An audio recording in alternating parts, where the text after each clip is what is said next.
We were securing over $3.6 billion during the sort of like 2021, 2022 hype cycle.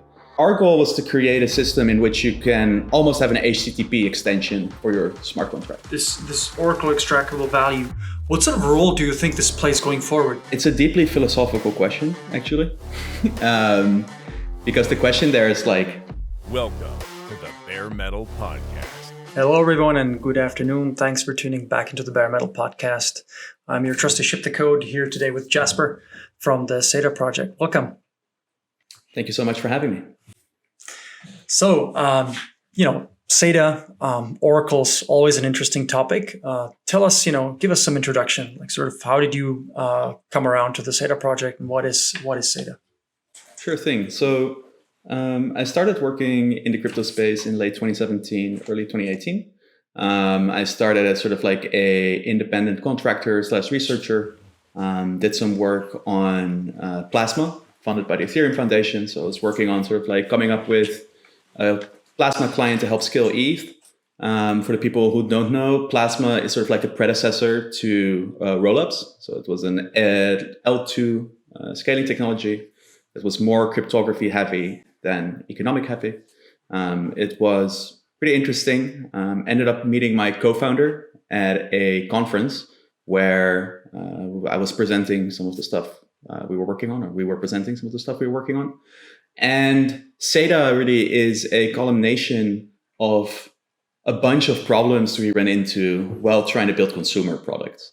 So when me and my co-founder started building in the space, we first started working on this sort of like decentralized app store, kind of like a DeFi Llama type product that displayed like daily active users, like where you can find applications, like cool applications. And the problem we ran into was that, well, there were some cool applications, but there were absolutely no users. So nobody was really too interested in the DApp space, right? And the first big wave of incoming users hasn't really come in yet. Like you had the ICO mania just sort of died down, and the biggest product market fit that crypto had to that point was just speculating on purely tokens. Which not sure if that's changed a lot, but yeah. Yeah, but now you can do things with the tokens. Right, I think that's so you guys were hitting this before the DeFi summer, so I guess you guys didn't see the next wave coming in. Yeah, by the way, no utility. Plasma is still in use on the current Polygon chain, right? Before the upgrade. Oh, it's not. Okay.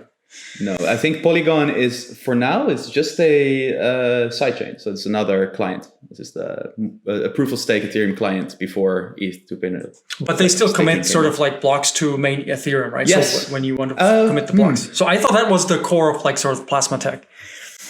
Maybe they still do. But they definitely still do now. Like they might be upgrading like to the CDN and to the new thing, but the project as it was, let's say until sort of now, was definitely doing the commitments to chain and sort of committing the block sequences in batches. So I thought that was what was called Plasma tech.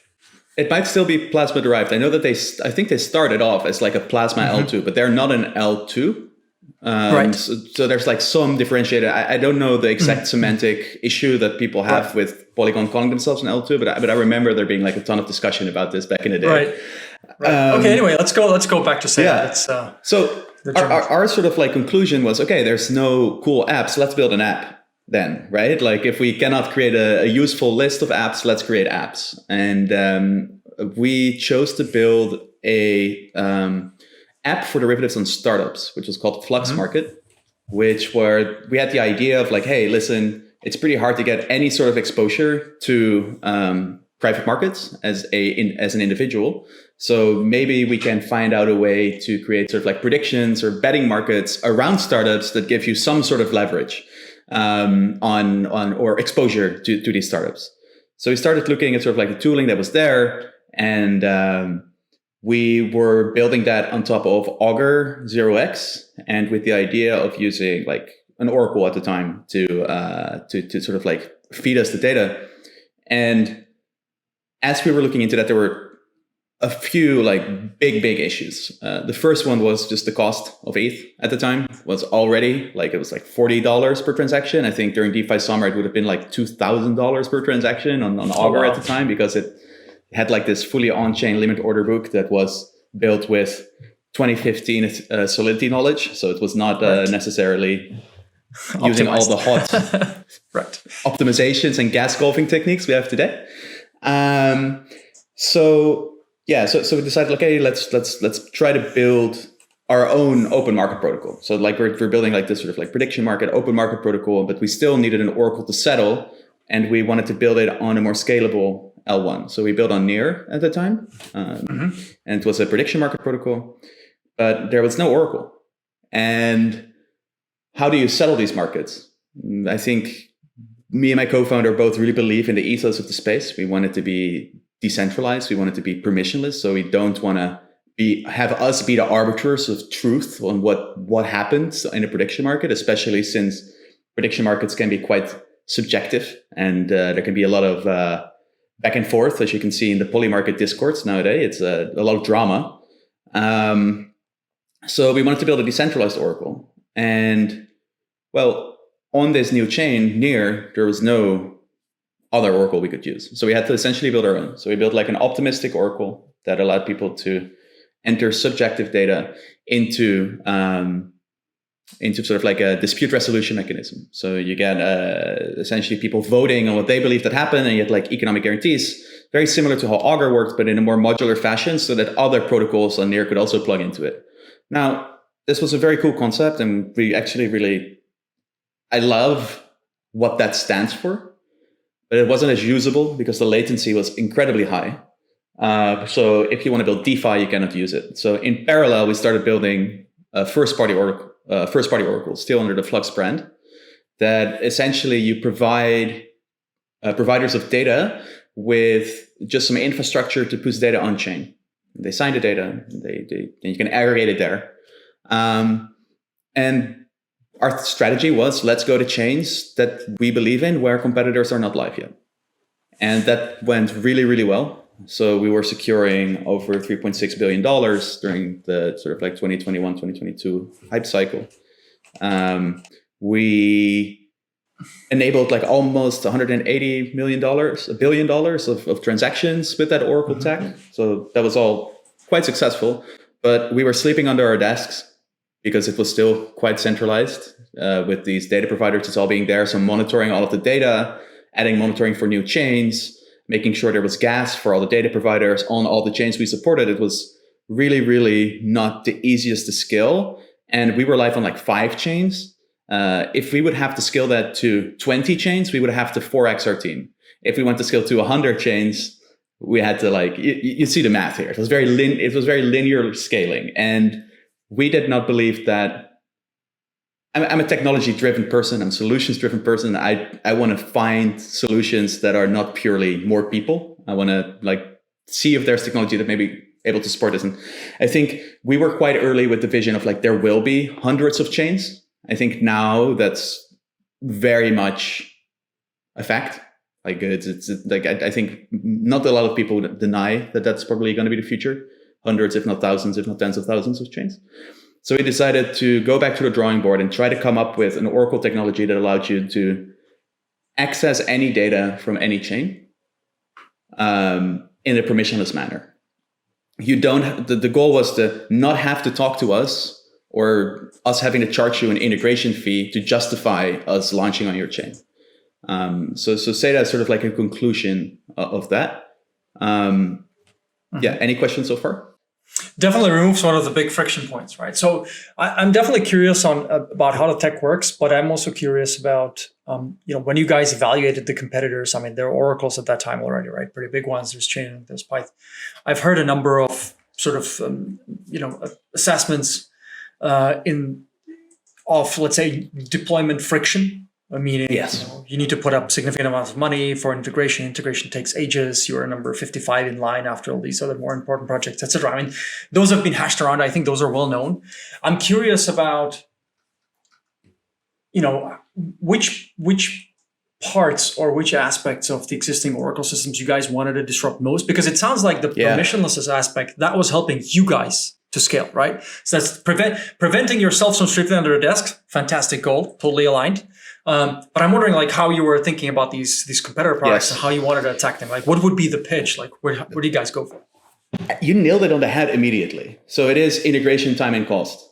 And we saw that our methodology of being a first to launch really worked to like grow your total value secured really, really quickly.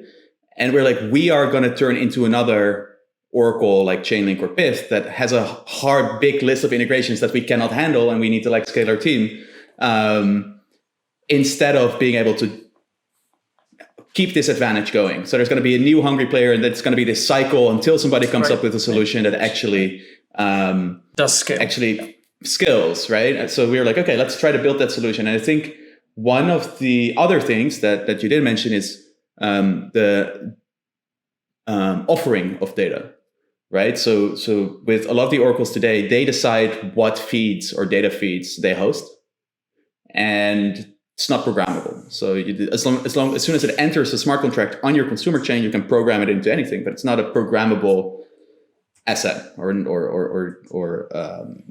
component. Not externally anyway. Like it's an offered service, right? It's not like it's not an architecture or platform on which I can just develop new feeds whenever I feel like it. Our goal was to create a system in which you can almost have an HTTP extension for your smart contracts, where you can essentially have like complete freedom to permissionlessly query any data. That's the on any chain. I think that is a great summary of like the mission.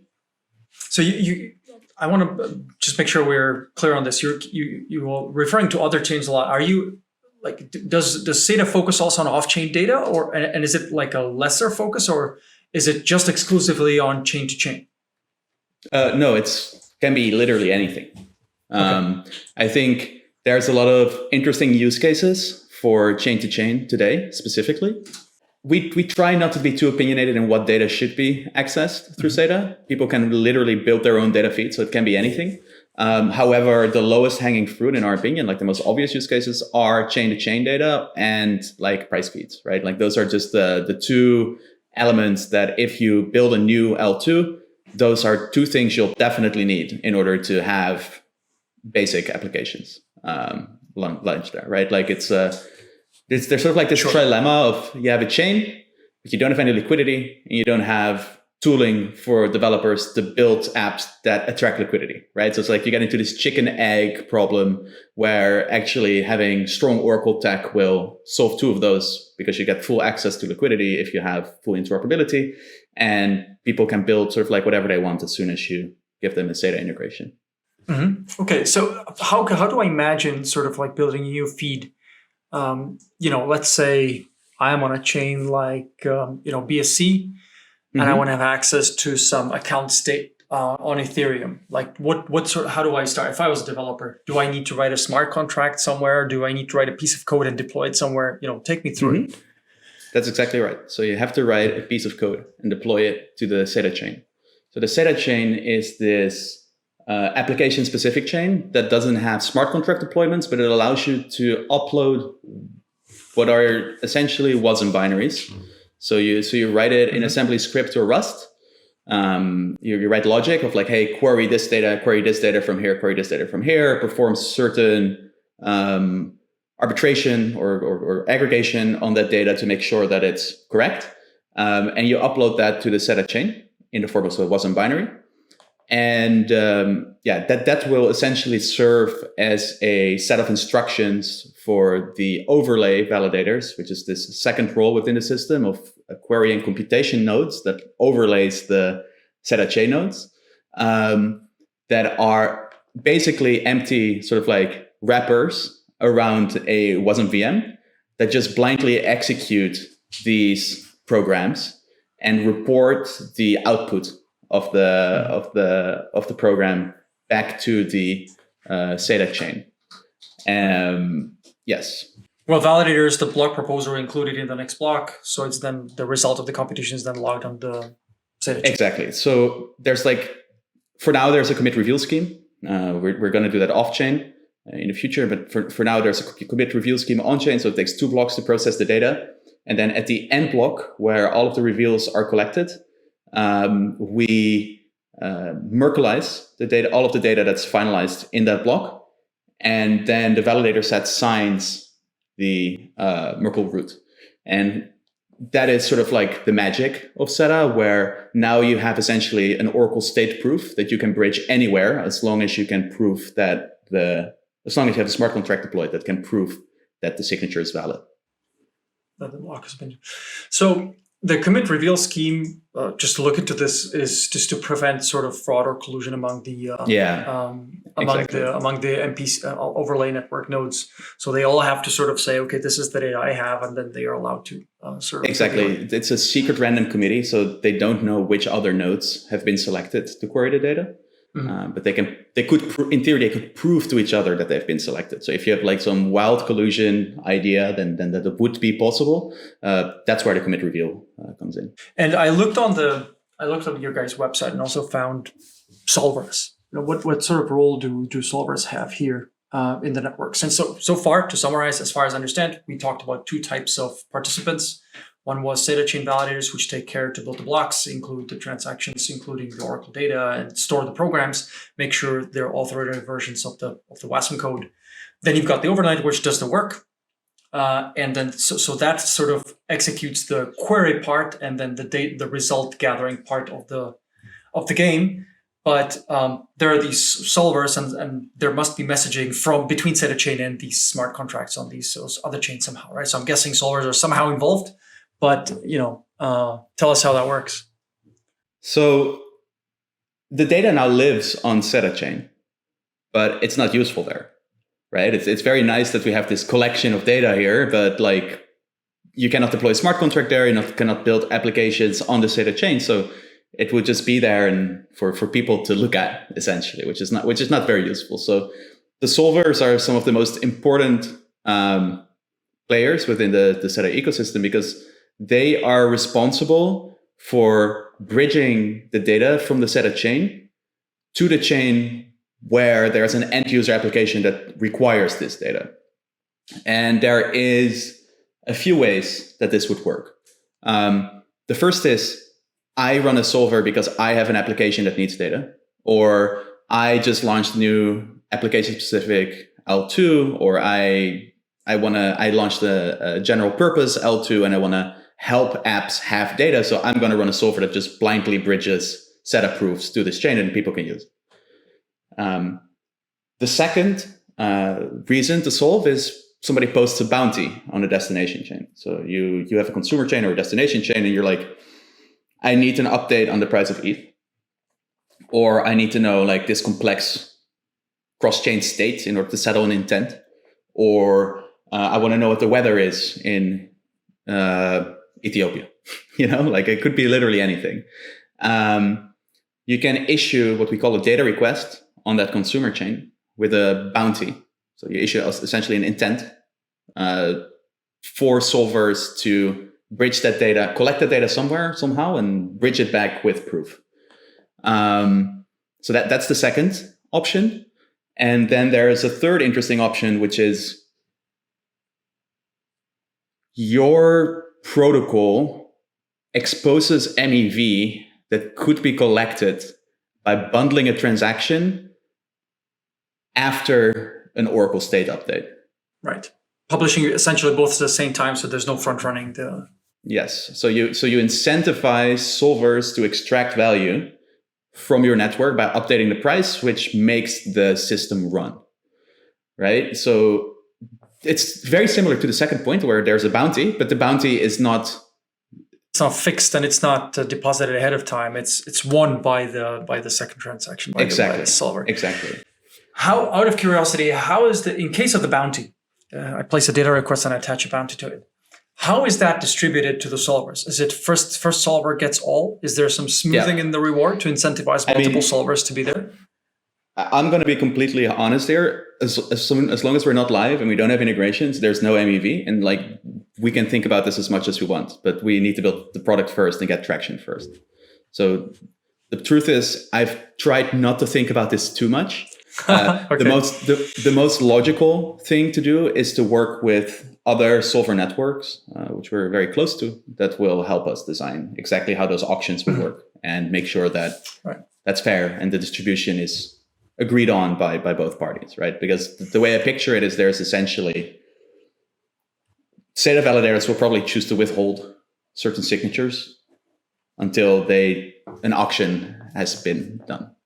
Right. I mean, the reason I ask is it's an interesting place to think about how to engineer the rewards that cause solvers to behave in a certain way, right? So if you have a winner-take-all solution, then you might only have like one strong solver, which is taking. But if they leave, there are no backups. But if you smooth more, you might incentivize like sort of second and third place. Yeah. And it's always, I don't think there's really a perfect solution, but it's more a set of trade-offs that, you guys as protocol designers have to think about and to say, okay, this is the way we're building our protocol. So there's this interesting thing, and there's a product I want to plug here. It's not ours, but there's this interesting thing where because the data can have such high variability and is so multi-chain, there will never be only one solver that's able to handle all of it, in my opinion. There will be specialization. Right. So you have like DeFi liquidation solvers, and you have RWA solvers that handle certain chains and have their own edge on these networks, right? So I think by the broadness of our offering, I think naturally you'll see sort of like competition within these verticals. Specialization, right? Yeah, and specialization. But the product I want to plug is actually Atlas by Fastlane Labs. I don't know if you have ever seen this before, but it is essentially a set of smart contracts that you can deploy on any chain, and you can use it as sort of like an MEV entry point for application level MEV extraction. So if you see oracles as the app, which it is, right? It's an application that people use. We can choose to only share our data, or applications can choose to only accept data that's published to this one smart contract, which will promise them cashback for the OEV that their users or that data exposes.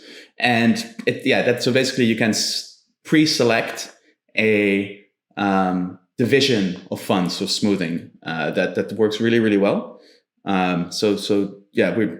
We're this is an alpha, but we're working with them on the MEV distribution side of things. Is there any particular way you're thinking about so let me go back to one other question I wanted to ask, which is how difficult is it going to be to develop these solvers, specialized solvers? Will you guys be creating, basic open source solvers so people can piggyback off of? Because in my experience, that's a heavy lift sometimes. Yeah. To build the solver, and especially then to get the edge, right? So to get people started, it's likely, I don't know if you guys have bounties or contracts to build for third parties to build this, or you guys are building the first implementations. Thank God for Enzo, another product to plug, who's built this sort of like intent solver network. So yes, this is a really, really difficult question.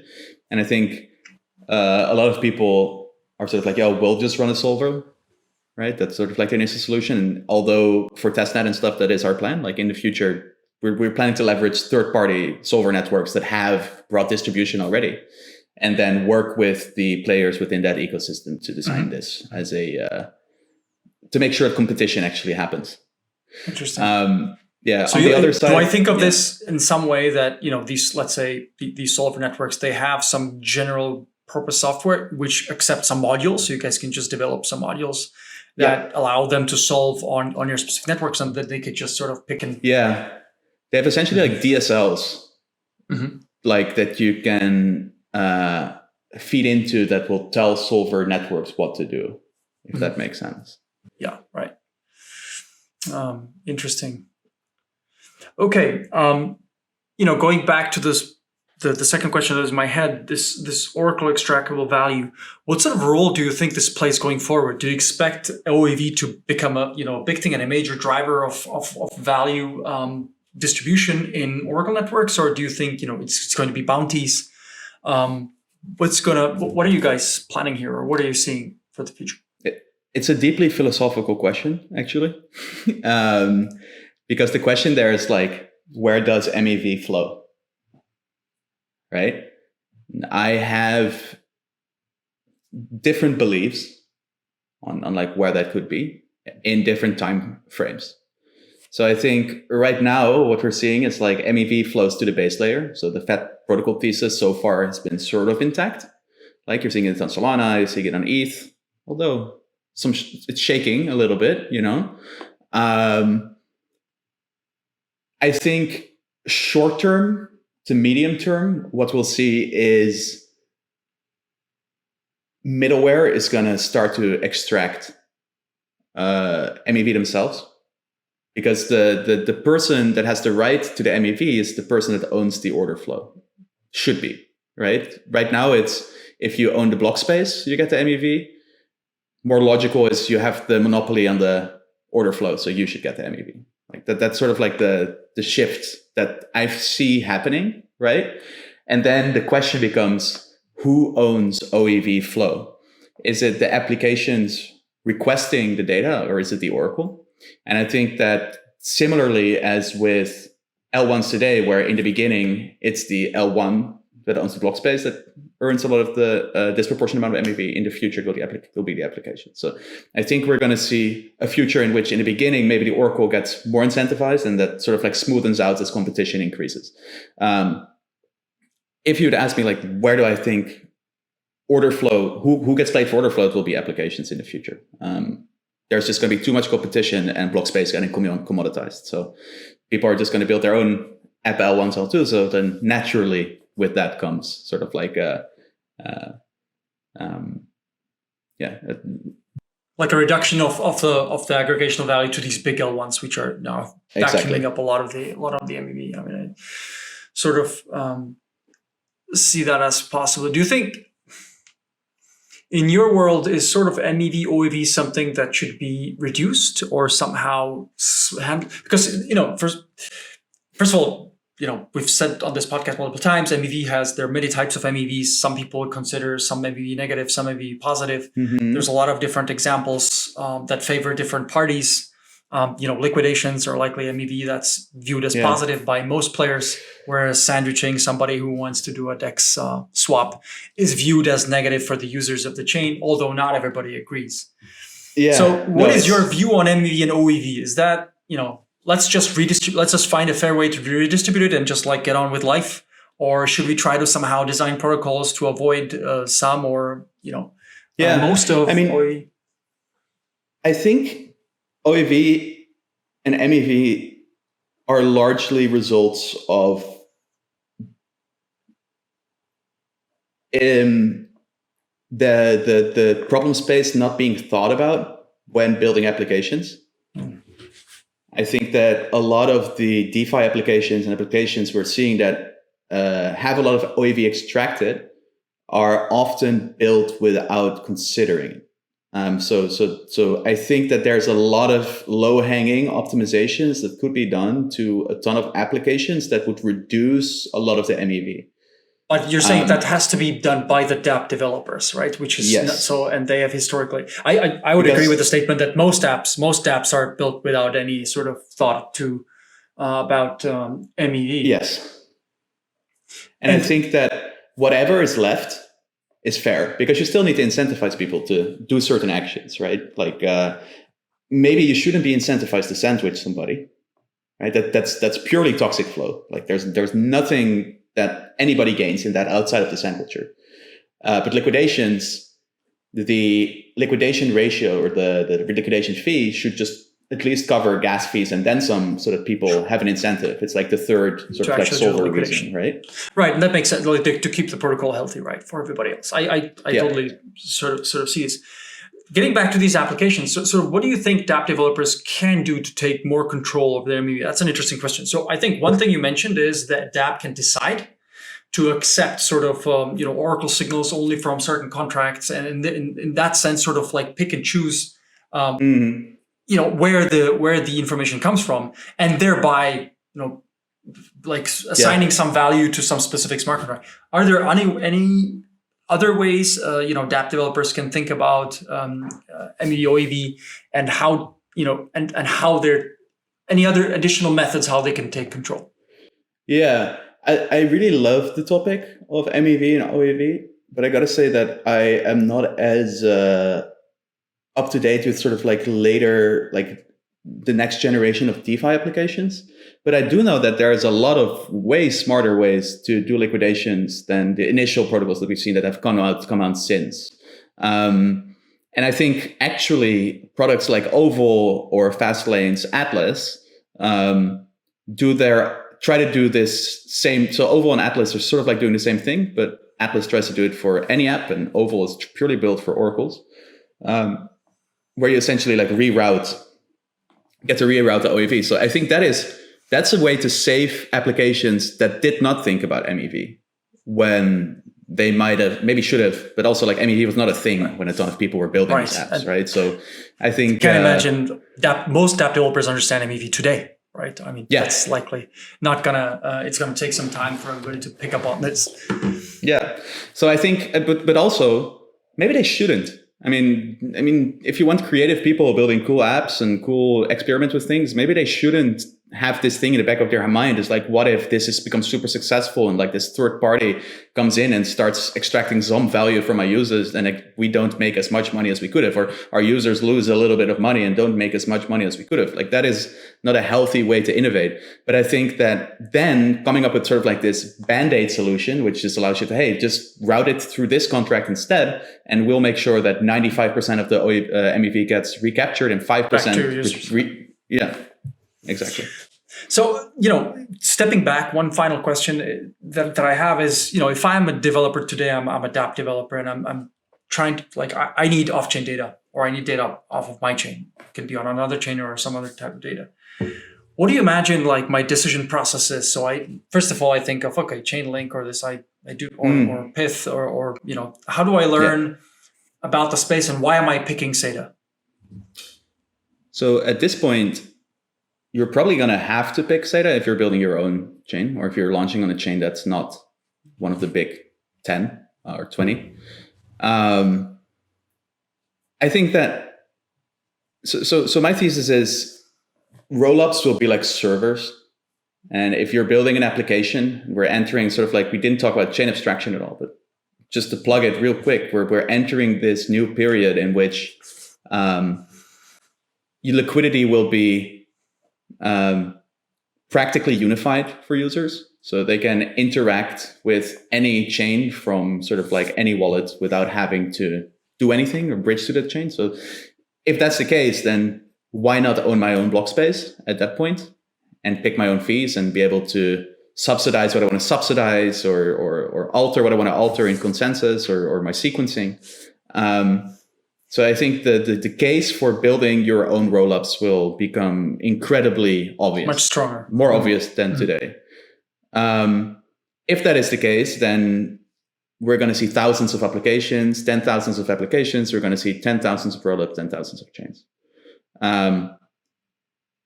You just need infrastructure like SEDA at that point that acts as like a single source of truth that creates parity across all of these places and has the same access and standard on all of these places for both the chain abstraction interop protocols to be able to plug into all of these places using the same exact standard, and for those applications built in these L1s and L2s to be able to access the data that they need. So yeah, I think it will just become really, really obvious at that point that our infrastructure makes sense for this specific sort of like use case. The trade-offs that we've made, I think, make sense. So yeah, to be honest, like, I'm on a ton of BD calls, and it is not a super hard product to sell so far. Like, people truly get it. Like, it's very necessary. Like, what we're building, people are like, oh yes, when? Please. So yeah. That's starting to build we're starting to build the first integrations, conceptualizing them this week, and so hoping to get some out in the wild over the next week or two. Well, it sounds perfect. So best of luck with your project, the SEDA, the Oracle infrastructure that cross-chain needs. And thanks very much for joining me today, Jasper. It was a great conversation. Thank you so much.